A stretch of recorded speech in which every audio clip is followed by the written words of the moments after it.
आजकल तो वो क्या होता है, बस कुछ तो। चलिए, नम्रता जी ने और संदीप ने, आप लोगों ने इन दोनों भाई बहन की बात को बड़े प्यार से सुना।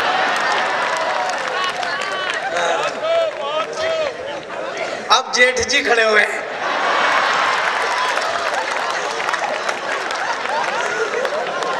वैसे मैं ससुर भी बोल सकता था, पर फिर आपको लगता है कि ये झूठ बोल रहा है, इसलिए मैंने थोड़ा कम कर लिया।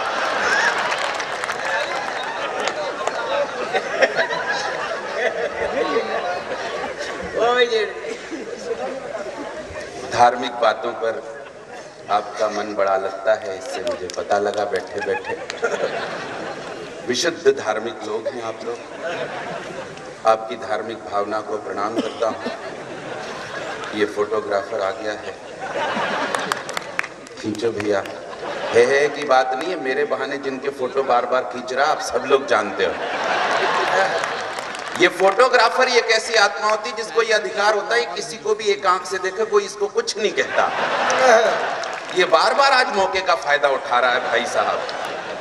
और ये छत्तीसगढ़ के लोग, जांजगीर के लोग बहुत ज्यादा अच्छी तरह से जानते हैं। आप किसी भी अच्छा, बार बार इसलिए खींच रहा है कि उसके मौके का फायदा बार बार इसलिए उठा रहा है, उसके समझ में नहीं आ रहा है। बार बार आना पड़ता है, उसके समझ नहीं पड़ रही है मौका है कि धोखा है। आप किसी भी शादी समारोह में चले जाओ, ये जितने भी फोटोग्राफर होते हैं, ये दूल्हे का फोटो दूर से लेते हैं, दुल्हन का क्लोजअप लेते हैं। एक शादी में मैं चला गया साहब, एक फोटोग्राफर लगा हुआ था, दूल्हे दुल्हन का चेहरा कहीं ऐसे करे, कहीं ऐसे करे, कहीं ठुड्डी ऊपर करे, कहीं नीचे करे, कहीं गाल ऐसे करे, कहीं बाल ऐसे करे। मेरा दिमाग खराब हो गया। मैंने कहा कर क्या रहा है? वो बोला भाई साहब आप बीच में डिस्टर्ब मत करना, मैं दुल्हन को अपने हिसाब से एडजस्ट कर रहा हूं। अरे मैंने कहा अगर आज रात तू कर लेगा तो दूल्हा कब करेगा यार उसको एडजस्ट? तो टेंशन ही हो जाएगा उसको। मैं प्रणाम करता हूं भाई साहब। क्या कविता सुनने, अच्छा ये भी खींच रहा है। क्या कविता सुनने के संस्कार हैं? विधानसभा उपाध्यक्ष महोदय के चरणों में प्रणाम प्रेषित करता हूं। आप नेता बिल्कुल नहीं है भाई साहब। नेता होते तो उद्घाटन करके अब तक को चले गए होते। सही, आप समाज सेवी हैं। आप जैसे लोग हों तो हम नेताओं के बारे में अच्छा लिखें भाई साहब। हमारे यहाँ नेताओं की इतनी अच्छी फसल नहीं हुई, न किसी को अपना चेहरा दिखलाई पड़ता। आपके जैसे नेता हो जाए तो बड़ा अच्छा लगे, हम लोग नेताओं के बारे में अच्छा लिखें। नेताओं को अपना चेहरा नहीं दिखता। लालू प्रसाद यादव एक दुकान पे चढ़े जनरल स्टोर्स की, एक फोटो को देख के बोला ये बंदरवा का फोटो कितने का दिया? तो दुकानदार ने कहा ध्यान से देखिए लालू जी वो आईना है। तब समझ में आता है भाई साहब। आप जमे रहिएगा भाई साहब तो बहुत अच्छा लगेगा। नेता बहुत जल्दी में रहते हैं। लाफ्टर 3 के परिचय दिया गया। लाफ्टर 3 के माध्यम से सेमीफाइनल तक पहुंचा था। संदीप शर्मा बहुत अच्छा संचालन कर रहे हैं, अभी हमारे बीच में नहीं है। नहीं मतलब थोड़ा रासायनिक प्रक्रियाएं होती हैं, जाना पड़ता है फिर आना पड़ता है, ये होता है। अभी 2-3 संचालक बदलेंगे। अब ये वीर रस का आइटम बिठा दिया है संचालन की गद्दी पर। लेकिन आप लोग सुन बहुत अच्छा रहा। मैं काफी देर से अपनी बारी के आने की प्रतीक्षा कर रहा था। क्या सुनते हैं चंदेल साहब, आपको बधाई देता हूं। क्या श्रोता जुटाएं। मुझे तो लगता है यहाँ का एक एक श्रोता भगवान की कसम पेटी में बंद करके बाहर भेजा जाने लायक आइटम है। सच बता रहे हैं, आप लोगों का तो निर्यात होना चाहिए कि कवि सम्मेलन कहीं पर भी, और श्रोता तो ये नैला जांजगीर के होना। मैं दावे के साथ कह सकता हूं, चंदेल साहब आपकी कसम खा के कह सकता हूं कि इधर कश्मीर से लेकर के कन्याकुमारी तक, उधर केरल से लेकर के कंधार तक, और इधर अटक से लेकर के कटक तक मैंने इतने प्यारे श्रोता कहीं नहीं देखे। और ये बात मैं इसलिए भी दावे के साथ कह सकता हूं क्योंकि मैं इतनी दूर दूर तक गया ही नहीं। लेकिन आप लोग सुन बहुत अच्छा रहे हो, बहुत बढ़िया सुन रहे हो। मस्ती के साथ सुनिएगा। जो लोग नीचे जमीन पे बैठे हैं बहुत अच्छी तालियां बजा रहे हैं, बहुत बढ़िया सुन रहे हैं। जो लोग कुर्सियों पर बैठे हैं थोड़ा कम बजा रहे हैं। ये मैं मानता हूं कि कुर्सी पाने के बाद अक्कल थोड़ी सी कम हो जाती है। नहीं लेकिन यहाँ के लोगों की तो है, ऐसा नहीं है हर बात पे है नहीं। बहुत अच्छा सुन रहे हैं। मैं भी शुरू होना चाहता हूँ। आप लोगों ने बहुत अच्छी तालियां बजाई हैं।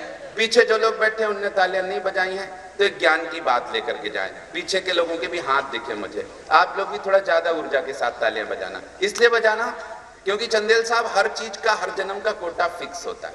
क्या बात, आपको एक जन्म में कितनी सांसें लेनी है कोटा फिक्स है, ना तो एक सांस कोई कम लेगा ना एक सांस कोई ज्यादा लेगा।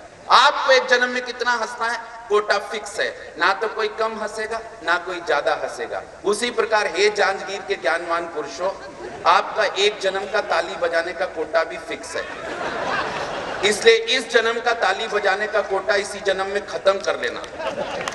जो पुरुष इस जन्म का ताली बजाने का कोटा इस जन्म में खत्म नहीं करते, उन्हें ईश्वर अगला एक विशेष जन्म देता है जिसमें घर घर जाके ढोलक के साथ तालियां बजानी पड़ती हैं। इसलिए अपना अगला जन्म खराब मत कीजिएगा, एक बार संवेद तालियां बजा दें। मैं आपके सामने हूं साहब अशोक सुंदरानी, पूरी मस्ती के साथ सुनिएगा। आपके चेहरे की मुस्कुराहट थोड़ी सी चौड़ी हो जाए उसके लिए मैं खड़ा हुआ हूं। नेताओं पर बहुत सारी बातें कही गई साहब, नेता हमेशा जल्दी में होते हैं और जल्दी में होना ही चाहिए, उन्हें देश निर्माण करना है। कुमार विश्वास और केजरीवाल जी तमाम लोग जो लगे हुए हैं, नेता लोग क्या करें, दोष नहीं है, बेचारे हमेशा जल्दी में होते हैं। मुझे याद पड़ती है एक छोटी सी घटना। एक बार एक हेलीकॉप्टर में नेताजी जा रहे थे, उनके साथ एक वैज्ञानिक थे, एक छोटा सा बच्चा था। पायलट हेलीकॉप्टर को उड़ा रहा था। यकायक 10 मिनट के बाद पायलट अंदर आया और उसने नेताजी से कहा, नेताजी हेलीकॉप्टर में कोई टेक्निकल खराबी आई है, हेलीकॉप्टर 10 मिनट बाद क्रैश कर जाएगा, टूट जाएगा, बिखर जाएगा और हम चारों को मरना है, लेकिन 4 में पैराशूट 3 है, इसलिए हम 3 लोग बच सकते हैं। अब आपस में तय करना है कि कौन मरे और कौन बचे। इतना सुनना था कि नेताजी जो सांसद महोदय थे उन्होंने पैराशूट उठाया और ये कहते हुए बाहर कूद गए कि संसद के काफी दिन तो वैसे ही खराब हो गए, संसद का सत्र वैसे ही नहीं चल रहा। पैराशूट उठाया और बाहर कूद गए। अब वैज्ञानिक और बच्चे में आपस में बहस हुई। छोटे बच्चे ने, 5 साल के मासूम बच्चे ने वैज्ञानिक से कहा कि वैज्ञानिक अंकल आप कूद जाओ, क्योंकि आपको देश के लिए पता नहीं कौन कौन से आविष्कार करने हैं, आपकी जिंदगी कीमती है। मैं तो छोटा सा बच्चा, आगे चल के क्या बनूं पता नहीं। वैज्ञानिक भरे मन से आंखों में आंसू लिए हुए पैराशूट लेकर के नीचे कूद गया। अब पायलट अंदर आया। पायलट ने छोटे बच्चे से कहा कि बेटा मैं तो अपनी जिंदगी जी चुका, तू मासूम बच्चा आगे चल के पता नहीं क्या बने, तू जहाज से बाहर कूद जा। तो उस 5 साल के मासूम बच्चे ने मुस्कुरा करके कहा कि पायलट अंकल आप टेंशन मत लो, आप भी बचोगे, मैं भी बचूंगा, क्योंकि पैराशूट अब भी 2 हैं। जल्दी जल्दी में नेताजी मेरा बस्ता लेके बाहर कूद गए। साहब क्या करें,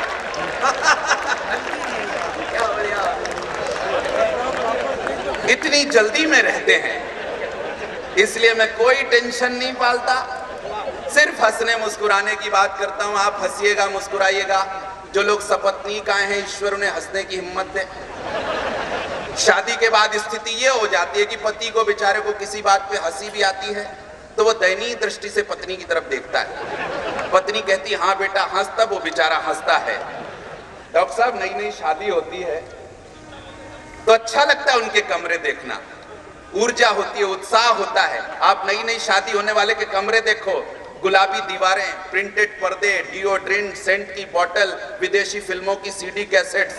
5 साल के बाद आप उनके कमरे चेक करो, आयोडेक्स मलहम, पेनजान गोली, बाबा रामदेव की योग की सीडी कैसेट, ये सब मिलने लगे तो समझ लो आदमी कवि सम्मेलन सुनने लायक हो गया है। ऐसे सारे लोगों की उपस्थिति को मैं प्रणाम करता हूँ, नमस्कार करता हूँ। पूरी मस्ती के साथ सुनिएगा, पूरी तबीयत के साथ सुनिएगा। क्या है, बाबा रामदेव की बात करते रहे, अन्ना हजारे की बात करते रहे, ये देवी प्यार मोहब्बत की बातें करती रही और संदीप शर्मा ने कहा कि भिगोया धोया, ऐसा कुछ नहीं है। प्यार मोहब्बत ये नौजवान लड़के ज्यादा अच्छी तरह समझते हैं।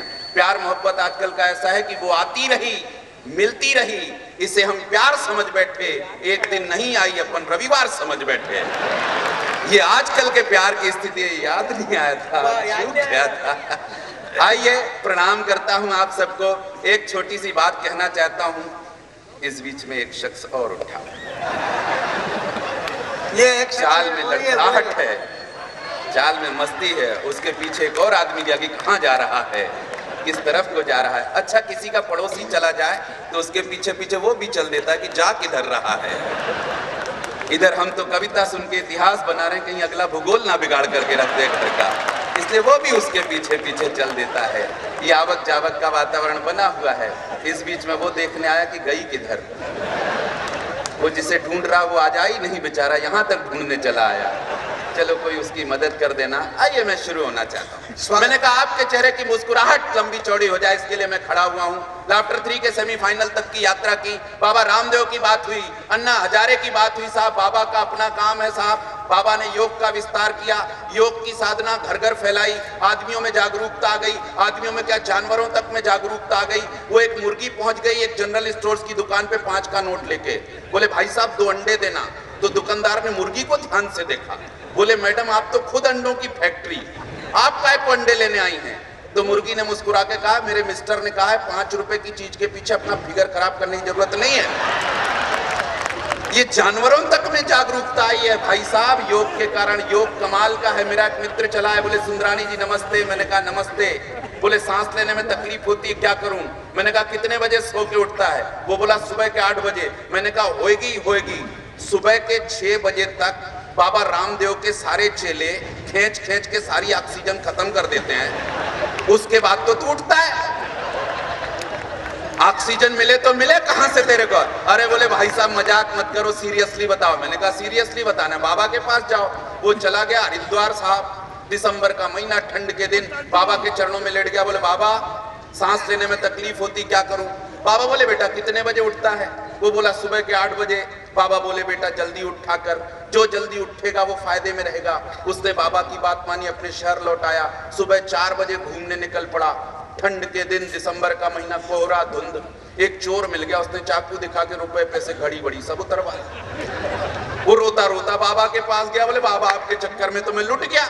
बाबा मुस्कुरा करके बोले बेटा मैंने पहले ही कहा था, जो पहले उठेगा वो फायदे में रहेगा। चोर तुझसे पहले उठ गया, तू और पहले उठा कर बेटा, तू और फायदे में रहेगा। ये बाबाओं का अपना गणित है साहब, क्या करें। मस्ती लीजिएगा साहब, कोई टेंशन मत लीजिएगा। हंसना थोड़ा सा मुश्किल काम है, हंसाना उससे भी मुश्किल काम है साहब। इसलिए हंसिएगा, हंसाइएगा, टेंशन मत लीजिएगा। टेंशन किसी को देना हो चंदेल साहब 1 मिनट नहीं लगता। किसी को आपको टेंशन देना है, आप अपना 1 मिनट खर्च करिए। कोई उधर से आ रहा है, आप इधर से जा रहे हो, वो आपको नहीं जानता, आप उसको नहीं जानते, आप उसके पास रुकिए, बड़े प्यार से मुस्कुराइए और बोलिए भाई साहब नमस्ते और निकल लीजिए। अगला शाम तक के लिए बुक हो जाएगा। कौन था, कहां मिला था, मैं क्यों नहीं जानता, शर्मा तो नहीं था। इसलिए टेंशन लेने देने की कोई जरूरत नहीं है। एक छोटी सी बात कह के कविता रखना चाहता हूं आपके बीच में। बहुत प्यार और दुलार से आप लोग सुन रहे हैं, प्यार के साथ सुन रहे हैं आप लोग। एक छोटी सी बात कहना चाहता हूं, वो लाफ्टर 3 में मैंने कही थी, उसका भरपूर आनंद लोगों ने लिया था। वो बात, ये वो 2007 का समय था जब मैंने छत्तीसगढ़ के किसानों का पक्ष रखा था उस चैनल पर। ये वो समय था जब आमिर खान बंबई में किसान बनने के लिए मरे जा रहे थे और अमिताभ बच्चन उत्तर प्रदेश में किसान बनने के लिए मरे जा रहे थे। तब छत्तीसगढ़ के कुछ किसानों ने आत्महत्या की थी। ये वो समय था, छत्तीसगढ़ का एक किसान चला गया बंबई, छोटा सा जमीन का टुकड़ा लिया और वहां पर खेती करने लगा। खेती का उसने विस्तार किया साहब। एक दिन उसको पता नहीं क्या काम पड़ा, बंबई के 3-4 अमीरों से वो उनके पास चला गया। बंबई के 3-4 अमीर आपस में बात कर रहे थे। बंबई के अमीरों के पास बातचीत के लिए विषय कोई नहीं होते, उनके पास विषय होते अपने मकान, अपना वैभव, अपनी धन संपत्ति, और मकानों से ज्यादा बात करते अपने लेट और बाथरूमों की। और छत्तीसगढ़ के अमीर जब बात करते हैं तो कहीं ऐसी राजा राम उत्सव समिति के माध्यम से ऐसे प्यारे कवि सम्मेलन आयोजित करते हैं और ऐसे बढ़िया उत्सव आयोजित करते हैं। अब साहब वो छत्तीसगढ़ का किसान चला गया, बंबई के 3 अमीर बात कर रहे हैं। बातचीत का हल्का स्तर देखिएगा कि बातचीत का स्तर कहां तक पहुंच गया उनका। एक ने कहा शर्मा जी मेरा नया मकान आके देखो, नए मकान में नया बाथरूम बनवाया है, अंदर जाके कुछ भी कार्यक्रम करो आवाज स्टीरियोफोनिक साउंड में सुनाई देगी।